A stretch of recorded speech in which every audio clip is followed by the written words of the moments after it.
அதாவது இத்தனை வருஷமா வெயிட் பண்ணி நம்மள சுத்தி இருக்கிறவங்கள வச்சு இத்தனை வருஷமா வெயிட் பண்ணி இப்போ எலெக்ஷனுக்கு 30 நாளைக்கு முன்னாடி கரெக்டா அந்த டைம் பார்த்து ஒரு அவதூறு பரப்ப வேண்டியது. அது என்னன்னு உங்களுக்கே தெரியும்.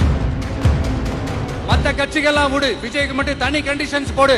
அவன் வெளியவே வரக்கூடாது, மக்களை சந்திக்கவே கூடாது.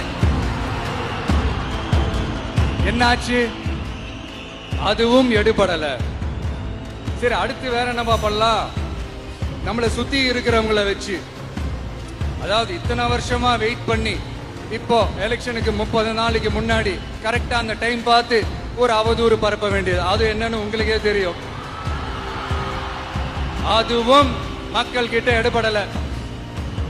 அது மாதிரி எத்தனை சோதனைகள், எத்தனை வேதனைகள் நீங்க கொடுத்தாலும் இந்த திமுக நாளையோ இல்ல இந்த பாஜக நாளையோ இல்ல இந்த மற்ற பலர் நாளையோ இல்ல எந்த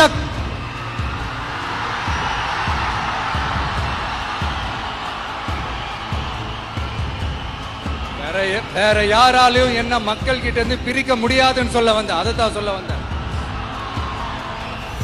ஒவ்வொரு வீட்டுல இருக்கிற ஒவ்வொரு விஜயும் இருக்கிற வரைக்கும் என்ன மக்கள் கிட்ட இருந்து பிரிக்கவே முடியாது.